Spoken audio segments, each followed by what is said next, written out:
नमस्कार दोस्तों, मेरे चैनल में आपका हार्दिक स्वागत है। दोस्तों, आज भागवत का अंतिम दिन है। आज पूर्ण आहुति का दिन है। दोस्तों, जो नया है मेरे YouTube चैनल पे लाइक सब्सक्राइब और दोस्तों के साथ शेयर कीजिए, और जो ऑलरेडी लाइक सब्सक्राइब किया है दोस्तों,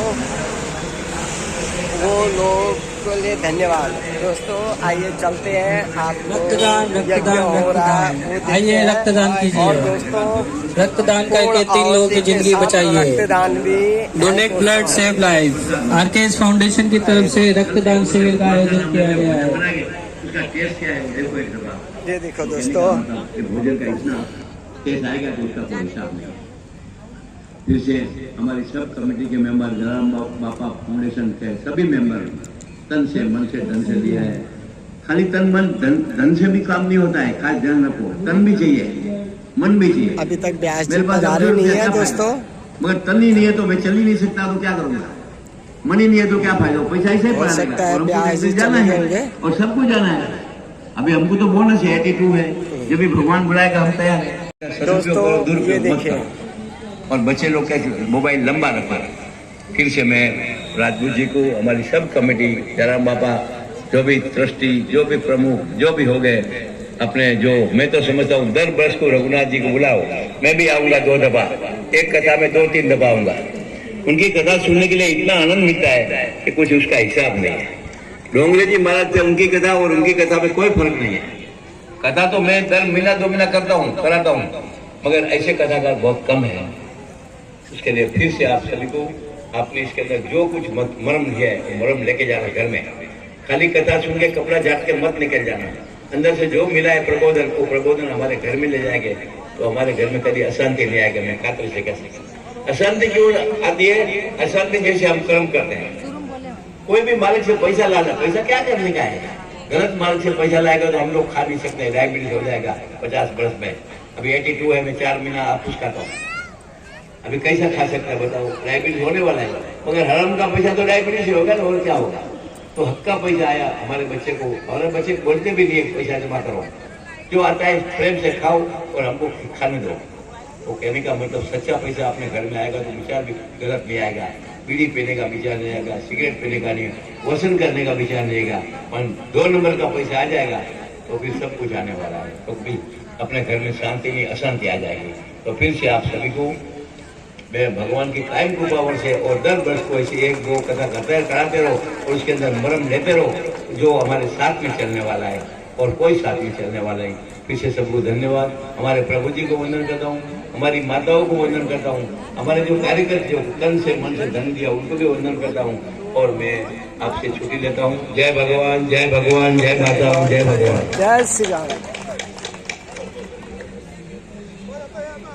एक बार नानजी भाई, खिलजी भाई ठक्कर जी के लिए जोरदार तालियां होनी चाहिए, क्योंकि प्रभु जी ने जो पिछली बार कथा में उनके बारे में जिक्र किया था, तो मुझे लगा नॉर्मली जैसे होते हैं वैसे होंगे। अच्छे लोग तो बहुत होते हैं, लेकिन इतने अच्छे विचार उनके हैं ये मैं नहीं जानता था। नानजी भाई, मैं दिल से आपका आभार व्यक्त करना चाहता हूँ। और इन्होंने जो बातें कही है, मैं सभी लोगों का ध्यान यहाँ चाहता हूं कि सभी लोग ध्यान से सुने। एक छोटी सी मैं कहानी सुनाना चाहता हूं आपको, जो कर्म के बारे में इन्होंने कही है। मुझे लगता है कि हर किसी इंसान को, चाहे वो किसी भी फील्ड में हो, उन्हें इस बात का ध्यान रखना चाहिए। और ये कहानी मैं नहीं जानता कि कितनी सच्ची है कितनी झूठी है, लेकिन इस कहानी ने मेरा जीवन बदल दिया। मेरी जिंदगी में एक नया मोड़ आया। और मैं अपने जितने भी स्टूडेंट्स हैं, मेरे पास 60-65 साल के भी स्टूडेंट हैं जिनको मैं सिखाता हूं, और उनको सबसे पहले मैं इसी तरह की बातें सिखाता हूं। मैं कोशिश करता हूं कि उनको सबसे पहले एक अच्छा इंसान बनाऊं। ये कहानी हजारों साल पहले की है। एक बार घने जंगल में, सब लोग ध्यान दीजिएगा, शायद आप लोगों को फायदा हो सकता है जो यहाँ पे खड़े हैं, आप लोग ध्यान दीजिएगा। हजारों साल पहले एक घने जंगल में मूसलाधार बारिश हो गई, आंधी तूफान, बहुत जोर की हवा चलने लगी। उस जंगल में जितने भी पशु पक्षी थे, सभी अपनी जान बचाने के लिए यहाँ वहां दौड़ने लगे, भागने लगे।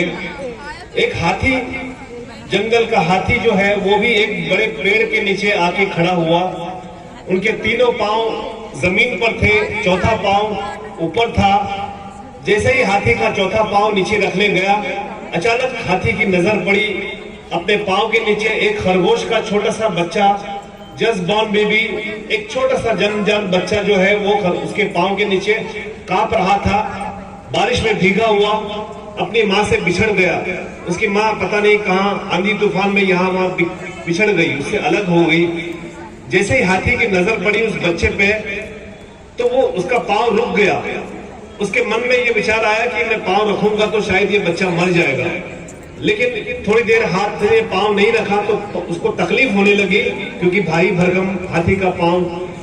उसके मन में निगेटिव, जो नकारात्मक विचार हमारे भी मन में कई बार होते हैं, जो नकारात्मक विचार था वो ये सोचता था कि पांव रख दो, सुबह से शाम तक पता नहीं कितने कीड़े मकोड़े मरते हैं, तो एक भी मर जाएगा, क्या फर्क पड़ता है। फिर वो पांव रखने लगा।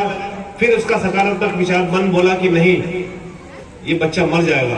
तो पूरी रात भर इसी तरह चलता रहा, रखूं नहीं रखूं, कांपता रहा, उसका पांव कपता रहा। जब भोर हुई, सुबह बरसात, थोड़ी सी आंधी तूफान कम हुई, हल्की हुई, बारिश कम हुई, बहुत से पशु पक्षी मर गए थे, जो जीवित थे सब बाहर निकले। अचानक से उसकी माँ भी पूरी रात भर अपने बच्चे के लिए तड़प रही थी, क्योंकि माँ तो माँ होती है ना, चाहे वो इंसान की हो या पशु की हो। उसे अपने बच्चे की, उसको पता था, उसको लगा कि शायद मेरा बच्चा बचेगा कि नहीं बचेगा। कहीं से वो दौड़ती हुई आई, उसकी नजर पड़ी वहां पे अपने बच्चे पर। उसका बच्चा जो है समझ लो कि मरने की कगार में था, क्योंकि रात भर भूखा था, बारिश में भीगा हुआ था। उसे लगा कि हाथी जो है मेरे बच्चे को मार रहा है। बस थोड़ी देर के बाद बच्चे की नजर अपनी माँ पे पड़ी। जैसे ही उसने अपनी माँ को देखा, वहां से दौड़ा दौड़ा अपनी माँ के पास पहुंचा, अपनी माँ की छाती से लग गया, माँ का दूध पीने लग गया।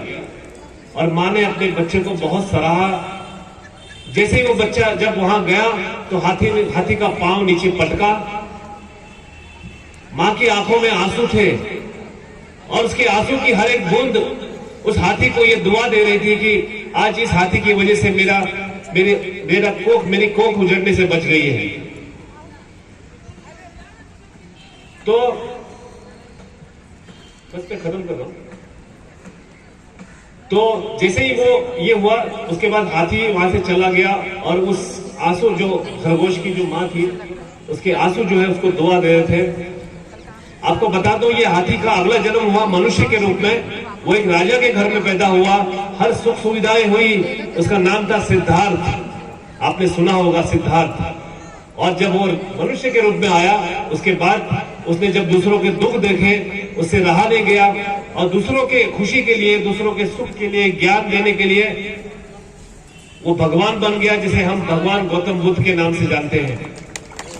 ये कहानी कितनी सच है, कितनी झूठ, हम नहीं जानते, लेकिन हमें अपने जीवन में कभी, अगर हमारे जीवन में कभी कोई इस तरह का कोई खरगोश का बच्चा अगर, या कोई भी प्राणी अगर आता है, तो हमें उसकी जान बचानी चाहिए।